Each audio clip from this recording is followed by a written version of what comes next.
Welcome to Enough Room, a music learning project with Symphony Nova Scotia, supported by TD Bank Group. Hi everyone, I'm Holly Mathieson. I'm the music director at Symphony Nova Scotia. It's my huge pleasure today to be chatting to one of Canada's music kind of legends, Adrian Anantawan. Adrian, thank you so much for joining me. It's such a pleasure to meet you online and talk about your work. How are you? I'm wonderful. Thank you for having me. And what a lovely introduction. I think that legendary is definitely a very humbling word to use, but hopefully parts of my story definitely do resonate not only with my past, with someone who has a visible disability, but also as a Canadian who's working within this intersection of classical music and social justice. Yeah, wow, that's an amazing way to phrase it. Music and social justice, what an intersection. Do you think all musicians should be? Do you think it actually is what music should be about? I think that when we're putting ourselves on stage as musicians, we are creating a story, and we're not only sharing the narrative of the piece of music, but something of ourselves as well. So when we think about the nature of communities coming together, say for instance, like an orchestral concert, we might have 1,000 people in the audience, and you're there to be a representative of your unique identity. And for some people, like myself, I was born missing my right arm. It's much more visible what that difference might be, and I can share and use that as a platform to be able to continue doing my work. And at the same time, I think that music has a wonderful platform for us to really express those differences of diversity, as I was saying before, what it means to be Canadian, but also one in which we are really rooting ourselves upon a common humanity so that we can work together, that we can communicate together. So I think just by very virtue of being on that stage and having a platform, for me at least, it really is a responsibility to not only make great art, but really use that art in some way as some form of advocacy. I was actually going to ask you about this because obviously you have an extraordinary performance career, but you've also really devoted to teaching and outreach and mentoring.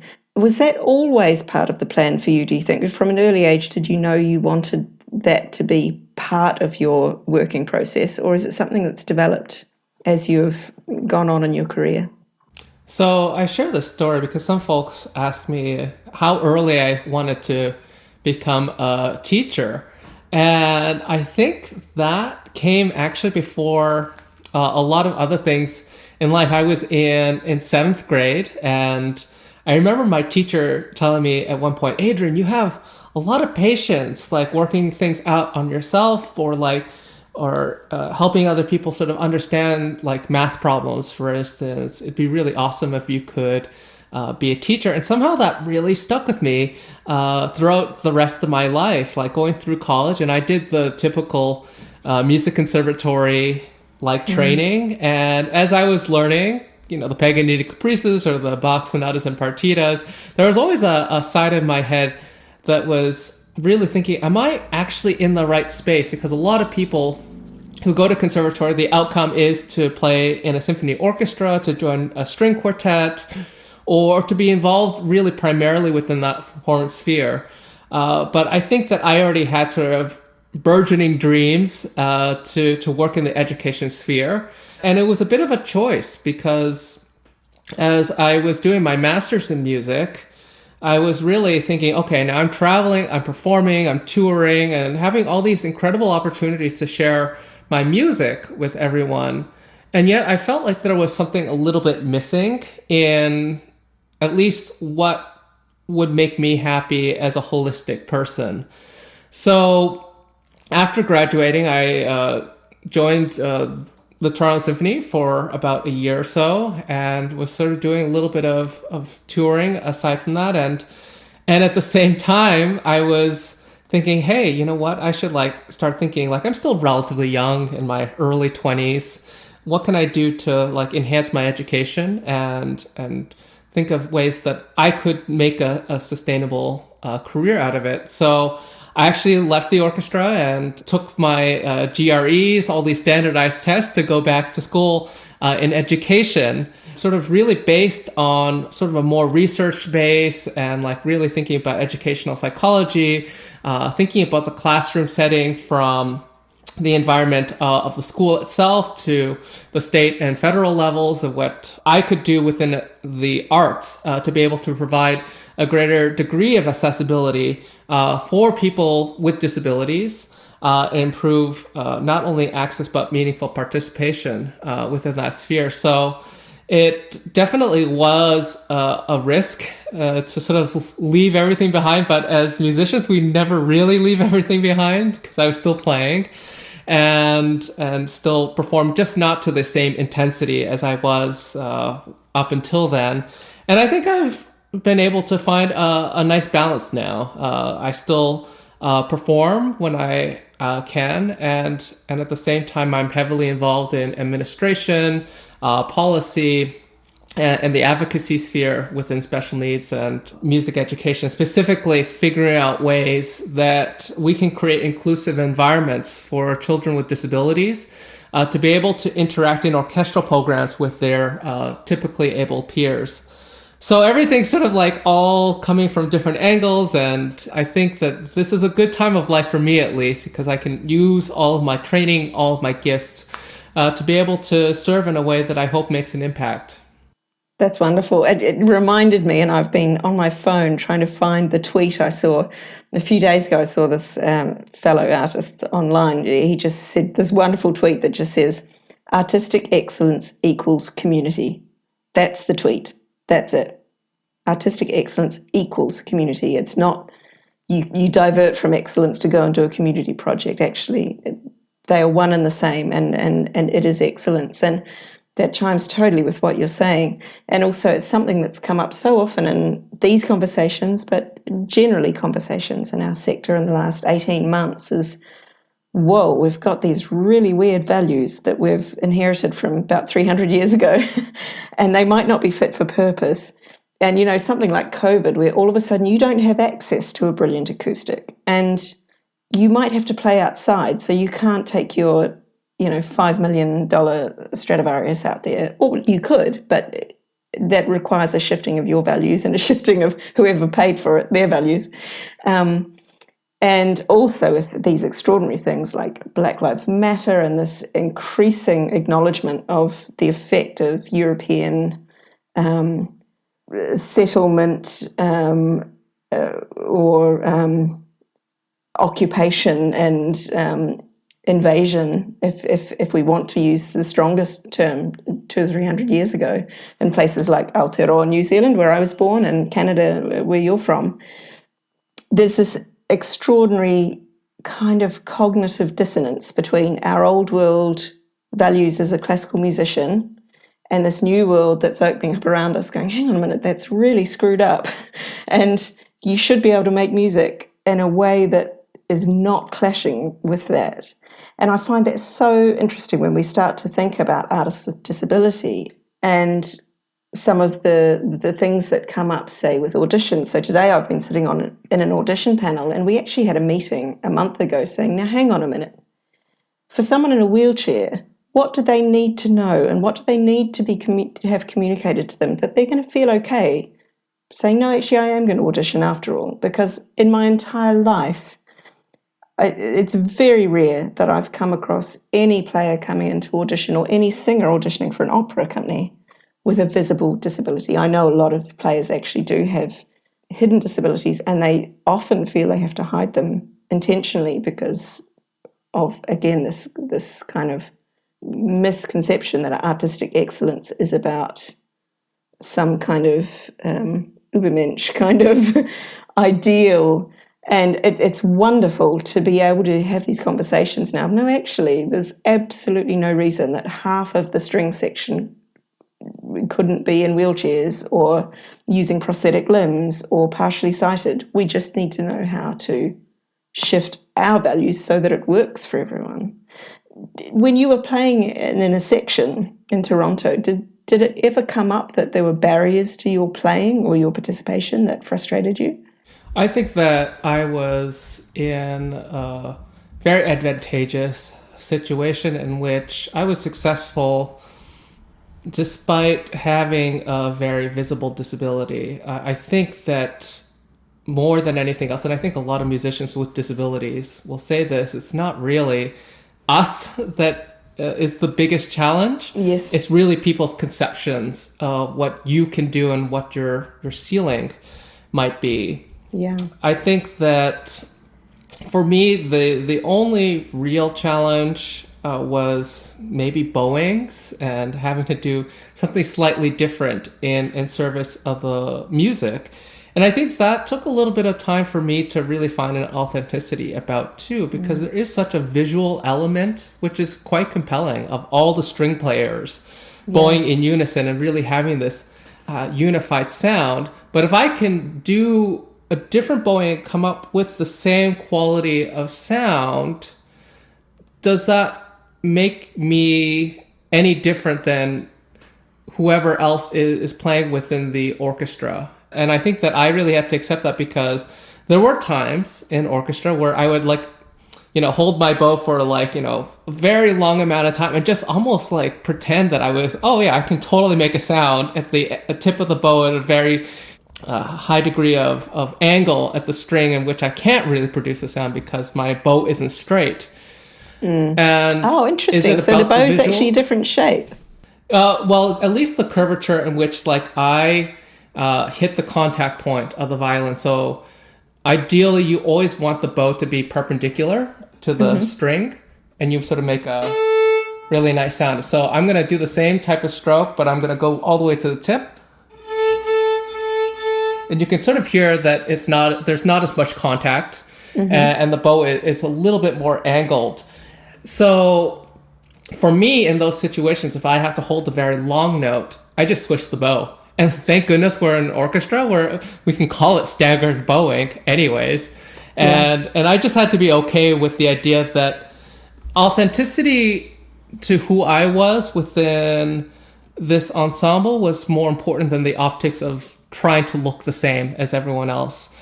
And with the realization that if someone is judging me based on, wow, his bowing looks completely different, then that's where you're talking about the culture shift.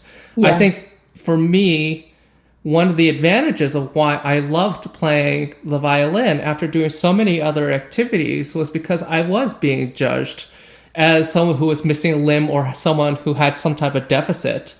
And yet, when you close your eyes or you're behind a screen for an audition, people didn't hear that or really identify you in that way. So I, in some ways, used music as a way to really find that true self that really was able to connect to other people in a way that I could navigate the world as a complete human. Absolutely. And have you found that along the way, colleagues have been supportive of that? I mean, I know, for instance, that you've done a lot of work with Peter Ungen, who I used to assist at the Royal Scottish National Orchestra, and he's such a sweetheart. And of course, he used to be music director at Toronto Symphony. But you also worked with him at Yale, is that right? Absolutely. And that's the wonderful thing. I think that I've been very blessed with a great support network of teachers like Peter Ungen, to my first teacher who would take me on. My parents had to literally knock on the door of several teachers just to get myself through the door. And there are a few teachers who didn't want to disappoint me. They only saw this certain ceiling of, okay, well, yeah, you can sort of play basic notes, but we don't want to disappoint you. You should play the trumpet or something that you can actually hold, and there's a very high ceiling because you can hold it with one hand. But that wasn't what I found beautiful. Not to say the trumpet isn't great. Yeah. It's just I love the violin, and that's what I wanted to play. So I remember the teacher who did accept me, her name was Peggy McGuire from Mississauga, and she said, okay, don't worry about the bow. We didn't even have the bow adaptation for me to hold the bow for the first month or so. And she just got me to left-hand pizzicato, in which I would use my pinky finger, and I'll just demonstrate. And then to play a note, I would use one finger and still use my pinky to. And that was already something that ironically set me up for success, because all of a sudden I was working on an extremely advanced technique, I was going to say, like, most kids wouldn't be anywhere near being able to do that when they start. Yes, but innovation and excellence is born out of necessity sometimes. And that was the only way that I could make a sound. So I was going to do it, and I was going to push myself, maybe in a different way, but in a way that I think that a lot of children have the capacity to do, to find resilience in that challenge. If that's the only way that you can do it, you don't really understand there's an easier way or a more practical way to do it. And I think that's permeated not only through the violin, but the rest of my life too. I think that's quite interesting, actually. I don't know if this has been part of the discussion in Canada, but certainly through my work, I'm on the board for Formidability, which is an opera company all about starting with what we would normally call accessibility for artists with disabilities, and actually starting the creative process with that and then building around it so that it's not an add-on at the end.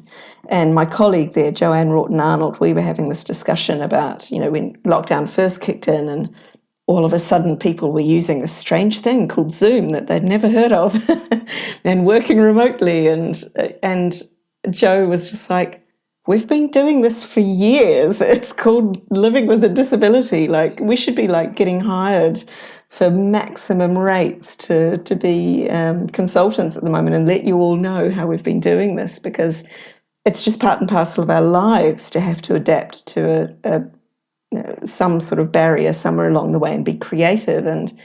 And so many of the artists that I've worked with who work with disability, they're so creative and also completely independent, fiercely independent, far more so often than sort of rank and file players who will be extremely upset if their favourite biscuit is not being put in the right part of the tea table for the tea break. And, so I think it does, you're absolutely right. Do you think even that there is something that the mainstream, if you like, classical music world can be learning from artists who have been working all this time with disability, that actually we should all be doing? It shouldn't just be that these adaptations or the flexibility or creativity is happening out of necessity, but actually it should be something we can all be learning from. Yes, I think that risk-taking and creativity and innovation sometimes is a spur-of-the-moment light bulb that goes off, and then that's great, you have something new. But a lot of the times, inspiration and creativity is a practice and a discipline that you have to repeat in many facets of your life. And you have to embrace the discomfort of being uncomfortable and put yourself in a situation of humility and learning. I can give you a very specific example, like you were mentioning the Black Lives Matter movement and that tension that we have within the classical music world. I think, yes, we are engaging in these conversations like we haven't in any time of history at this moment. And yet at the same time, there is and will be inevitably a resistance to the way of thinking. How do we deconstruct, decolonize, and do things that are uncomfortable, that are disruptive and might be challenging in an antagonistic way to other people? Because I think once you're trying to create equity and justice, some people feel like personally they have something to lose as a result. So what are we doing as artists to bridge that empathy? And really, as you were just saying, it's value shifting, but also for us to collectively gain a larger sense of what our common values are. We want music to embrace something new, to be able to live beyond us, to be able to express something that is at the same time based upon sort of this common humanity that we've had forever throughout our existence on this planet, but it also embraces our evolution and where we want to go or where we are already going as a culture, as a species. And I think about this in a very literal sense because I think that classical music at its best has always been a culture of disruption and not one of conservation. And we forget that because we think that Beethoven is now classical music and it's like something that's been done in almost conventional way that you would place, one of his symphonies in a concert program. But as we both know, that was not so when he was composing. And this idea of just like putting something out and having people wrestle with something new is something that we're doing to this day as well. And I think the amazing thing of what we do as classical musicians is, yes, we're doing a lot of things in the present, but we don't really know what the impact of the new thing that we're doing is going to, in 250 years, be, that Beethoven symphony, because it just touched on something so profoundly universal that it lives and it continues to breathe and be celebrated in a way that we have as we've celebrated composers of the past. So it's really finding that balance, like being able to understand that what we come from is a tradition and something that requires an honoring of, and at the same time really celebrating those risk-taking elements within those spaces to really push ourselves forward at the same time. That's wonderful. I mean, this is sort of where it really is where the title of this series came from, Enough Room. We bandied a lot of titles around for what to call this, but at the end of the day, the point we were hoping to make and what we wanted to explore was the idea of, if you open the door and let someone into the arts, it doesn't mean someone else has to leave to make room for them. And that's the same whether we're talking about who's on stage, who's in an administration, who's in the audience, who's funding it, who's on the board.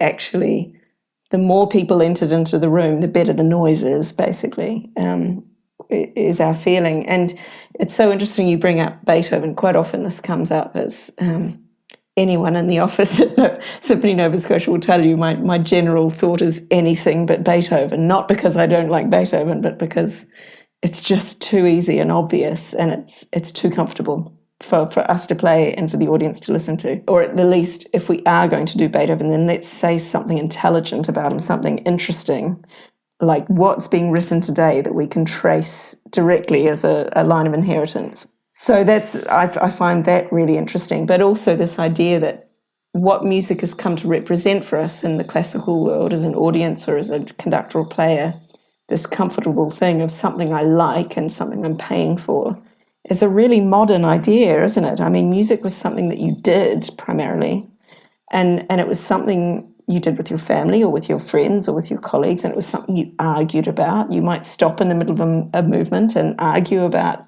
well, why is that repeat there? Is that good? Is that bad? It was something to untie as a group of people, and again, that word community comes back. It wasn't a jewel to place on a pedestal. It was a model of living to be looked at and examined as part of a group, I think. Absolutely. Yeah. And I think about it now in contrast, because we do see elements of that within society. Like I think of literally about sports, and you can have 24/7 news channels that are debating one trade between two teams in the NHL, for instance, or the NBA. And I think that spirit is still there, but it's something that we need to recapture in some way within our world, within the sphere of classical music in particular. And the first step, as you were just saying, is opening the door and making it feel accessible. Obviously, that's not the only step, and yet is the easiest one. Because there are going to be a lot of challenges to untangle once you do sort of open the door and sort of bring people into that space. Say, for instance, as you were just mentioning, if someone comes in with a disability, yes, open the door, but then what is your actual space going to be like in order to make them feel like they belong?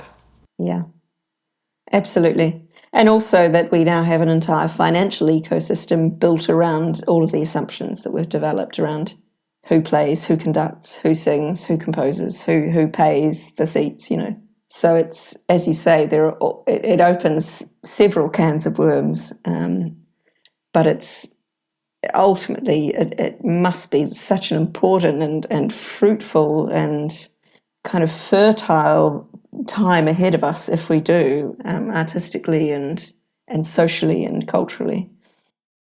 Absolutely. It's messy, but all growth is.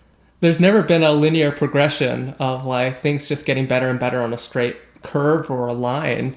I think progress is always incremental, and it can feel very small and minute sometimes, especially for people who are really engaged in the practice of trying to create larger systematic and social change. And there are going to be instances in which there are drops and we sort of go backwards rather than moving forward. So it's really thinking about what we're doing collectively for collective impact, and also what we're doing in the aggregate, and making sure that when we do find successes, that we find ways to celebrate and find ways to replicate those models, as much as knowing when we've made mistakes, which inevitably happen again. And I think about a music metaphor in particular. It's like my teacher always used to tell me, it's like when you've made a mistake in a passage or a wrong note, something's out of tune, that's your opportunity to make something the most beautiful, in tune, just the best possible thing that you can have in your expression. And when I think about it like that, and just an entire sort of life philosophy, it means that these mistakes and so-called failures that we have are really gifts that allow us to find ways to adapt and innovate, but we have to put ourselves into those positions and accept that they're just part and parcel of progress. Again, I think that's something that gets drilled out of us as classical musicians. So much of our training and culture is about perfection, being ashamed if you make a mistake or don't know it well enough. I really hope that all of these things that we're discussing and that we've all been discussing around the world in the last 18 months will have a positive effect on the way we teach. And certainly someone like yourself teaching, I imagine this is in your mindset as well. I remember when I was at Royal Conservatoire of Scotland, I did a fellowship there as a conductor, and I had this feeling, because I was a little bit older to be doing it, probably 5-10 years older than other people would be doing that. And I had this sort of very entitled sort of frustration that, I should be out actually doing this professionally, and I should be doing this and I should be doing that, and why am I still a student, and why aren't I good enough yet? And I had this wonderful session with a guest conductor who actually, he was about the same age as me, and he said, for goodness sake, you're so lucky. You've got an entire year to make mistakes. And he was like, just break it. Every time you're sitting with players, break it completely, make it completely fall apart and put it back together and see how far you can push things. Because if you were sitting in front of a professional orchestra right now, you wouldn't be able to take that risk. And it was such an amazing message, such an amazing lesson, because of course I naively had been thinking, I have to try and impress him. I have to try and impress people so that I can prove that I'm good enough to do this completely bonkers career. And it was so freeing and much, much healthier mindset. Does that come into play with your own teaching and the work you're doing in that way, talking to kids about, or to young musicians about, how do we deal with this idea of virtuosity and excellence in a healthy way? Absolutely, and I love that story that you just shared, and I'm attaching myself to this word, like being able to make mistakes also means that you have freedom. And that freedom can lead to imagination and change and ways of thinking that have not been done before. And I also want to think about the idea of perfection and excellence. I think that perfection is obviously a destination, and it's some type of ideal that we want to strive for. And yet that's not the same as mastery, I think. I think mastery is this process of continually reaching. So say, for instance, I play a great concert. And I'm only as good as my last performance. If I sit down and do nothing, I'm going to regress as a player. So just this constant process of striving and reaching and playing scales or learning new repertoire, you're never really ever reaching a destination. I think that this idea of mastery is one that allows us to continually reflect within ourselves, guided by sort of this overall mission of what we want to accomplish in life, of what we need to do. And it's hard work. What type of work that we need to do in order to not only sort of maintain where we are, but sort of reach for something else. Because I know that for some, if you think that success sort of looks like, okay, I've achieved this milestone, well, you know what happens? It's like just the next thing sort of happens. And we know this sort of going all the way from like students to a certain level of profession and to, you know, other levels too. There's always something more to strive for. So it's really just figuring out and accepting where you are. And as you were saying, not necessarily trying to prove, because I think that just being an individual in it of ourselves is valuable to the world. It's really how do we amplify what we can share with as many people? How do we share our story? How do we share our unique vantage point of how we see the world in our brief time here that also improves the lives of others? And I do try to instill this within my students. Some of them are extremely young, like the programming that I'm working with can be as young as first, second grade, for instance. And it's really finding structured ways for us to make meaning of our successes, as I was saying, as much as our failures, and to destigmatize the idea or word of failure, to say that it means that you're a bad person sort of deal, because no growth can happen from there. It's really trying to inculcate within our students a care for themselves and a belief in the intrinsic value of their own identity. And I actually do think it's easier for younger kids to express that than as we sort of find our ways into systems through high school and university. We have to sort of fit within certain boxes. So how do we really continually encourage that? How do we continue to share stories, you know, mentors and teachers and people who are in the field to say, I'm only this version of success because of all these things that came before me. And I think it is really important for us to be vulnerable about that, especially people who are in positions of leadership, to be able to model that way for our younger kids. And also for our colleagues our own age and older. You know, often I'm sort of in the middle or on the younger side of the people in the room when I'm on the podium. And at various points I've had to deal with anxiety as a performer. And I remember once a leader saying to me, oh, you just have to develop a thick skin. You've got to have a hard shell to do your job. And I thought, no, I don't want a hard shell. That's the opposite of who I am. I would be faking it, number one, but also it goes against everything I want for my own growth as a human. Setting music aside, that's my job. But for me as a human being and as a soul, I don't want to develop a hard shell.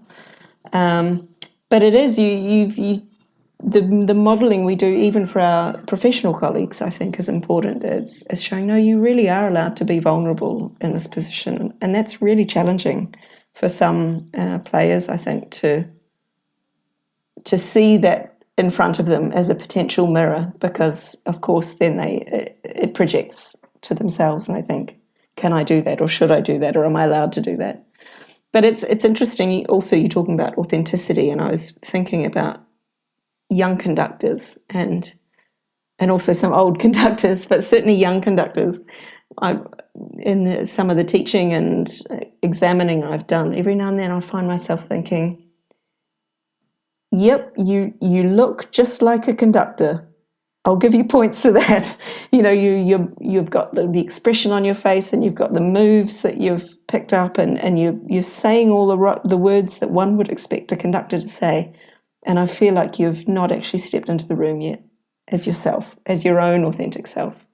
And I've seen it time and time again, and it's issues, any identity issues for people, whether it be a conductor who's insecure about the way they look or their weight, if it's someone who is feeling awkward because of gender issues or sexuality or anything, identity that's kind of jangling louder in their psyche than, for whatever reason at this point in their life, than one would hope it would for their own happiness and contentedness. It's what we see on the podium, and it blocks so many things. And this thing of becoming comfortable with oneself, I sort of feel like certainly for conductors and probably opera directors, but maybe players as well, maybe part of our training should be a dose of, a good course of psychotherapy or something to develop that part of ourselves in tandem with our music making, because I think often that personal development for a lot of people does get deferred or ignored in preference of this other very extreme type of development as a musician. When you speak of like having a hard shell, for instance, you're, yes, protecting yourself in some ways, but you can't really see out of that shell either. Yeah. And I think that it's important to understand like why certain behaviors might benefit us. And maybe that's one way of working within a system, developing a career and just surviving. And yet there comes a point in everyone's career where we're looking past that, or have to. How are we actually thriving? How are we changing? How are we growing in a way that isn't perpetuating the status quo? Yes, there might be elements to that status quo that are beneficial to us, but as we were just talking about earlier, it leaves so many people out as well. Mm-hmm. And I feel like it's always going to have to be that type of self-awareness of where you are within that structure. Like for me, yes, I have a disability that is very visible, but as you were saying, there are a lot of other invisible disabilities that musicians will not disclose.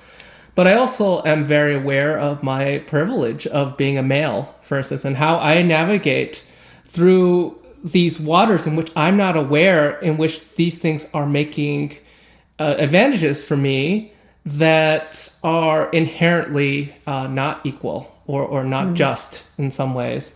So it really is, no matter where we are, just understanding that we need to interrogate ourselves and cast aside the judgment that just because you are a beneficiary of a system and you have to acknowledge that doesn't make you a bad person, but where you go from there and how you contend and wrestle with that, so that you are really thinking not only about yourself, but people who are in your community. As you just said, excellence is community. And the only way that we're going to be able to get there is by understanding our place within those communities, for better and also for worse. Yeah, it's coming up at the moment also in a sort of a political way. If you don't mind going down this road, it's a grim one. But COVID passports, because this is not just an issue for us as musicians, but it's also, these are issues for our audiences. For instance, there's this incredible woman over here in the UK who is, she does British Sign Language, and she signs music. She is just incredible. It is like watching a virtuosic dancer, and you can watch her body and know which piece she's playing. It's just extraordinary. So it opens up concerts to people who are non-hearing. They can experience something incredibly powerful and emotional through their eyes, while the person next to them is experiencing it through their ears. It's tremendous. So there are a lot of people in our audience for whom there are barriers that they may or may not disclose, or there might be people who would love to come to concerts or go to operas, but for whatever reason, the way they need access to it is not given. And this has been coming up a lot here in the UK in the news about COVID passports and the way governments and organisations are going to reopen up and give safe access back to people once you've had your 2 vaccinations and you've got your passport, or to show you've had COVID recently, therefore you've got enough antibodies that you'll be safe, and that sort of thing. But it comes at the cost of people who cannot get vaccinated for health reasons, or who are resistant to vaccination, or all sorts of hosts of problems, including pregnant people, for instance, who have been advised medically to not get the vaccination. So they're excluded from the reopening of things. Have you been thinking about this in your own work and how this is going to impact people, or has this come up in Canada, the idea of COVID passports, and it opens it up for a majority, but puts this very hard defining line between people who don't have access to vaccination? Yeah, I think you've described a tension that will exist in many other spheres. How do you respect everyone's individual liberties, and at the same time, how are we taking care of our community as a whole? And I mean, it goes down to a very sort of tension between utilitarianism and the greatest good for as many people as possible. But if you're sort of following that line, the majority that's a position of power, and can also be a position of privilege as well. In ways that the ones who cannot advocate for themselves are going to experience injustice or inequality or some form of oppression. And I think every society has to contend with this essential problem and wrestle with it in its own way. I think that within the political sphere, that's one thing that I think that is complicated in its own world, and hopefully we do have folks who find that arena, as we call it, that place where they can actually really get some work done. I think of it primarily within the cultural sphere, and thinking about, again, what benefits the most amount of people right now within the classical world is exactly what's been done and perpetuated for years. And as you were just saying earlier, there are people who may not necessarily even want to enter the building and space because they feel unsafe, or they feel, even just on a more human level, the music does not reflect who they are. And that's something that we have to be open to, because as a classical musician, my first defense mechanism would be, of course, Mozart has something to say to everyone, this universalism sort of deal. And yet we have to really understand the context historically and socially in which some of these attitudes are created, and for good reason as well. So how do we really create an open dialogue with as many communities as possible that benefit our greater good, but also respects all of our individual voices? So Ibram X. Kendi, a great writer on anti-racist work, talks about, we're not the same. None of us are the same, but everyone is equal in our differences. And how do we continually strive for amplifying that sense of belonging and still retain our individual rights and freedoms and liberties? That is going to be the question, I think, confronting us as we continue to emerge out of COVID. And at the same time, COVID is this opportunity, because so much has been deconstructed. We have a real opportunity to be intentional of how we're rebuilding. That's wonderful. I think that is probably the perfect place to end this discussion, unless there's anything else, Adrian, that you want to bring up. I think that this was a lovely conversation. I feel like we could speak for hours, but thank you for having me on the show. Thank you so much for joining me and for bringing your wisdom and insight and thoughtfulness and generosity. I'm so sad people can't see us on screen in this podcast, because literally Adrian has just been smiling like a sunbeam the whole way through. It's so amazing. You bring such joy and positivity, and not in a superficial way. It's from somewhere very deep, and experiential. And I'm so grateful to you for coming and chatting to me today and sharing all of this with us. Thank you so much. Thank you.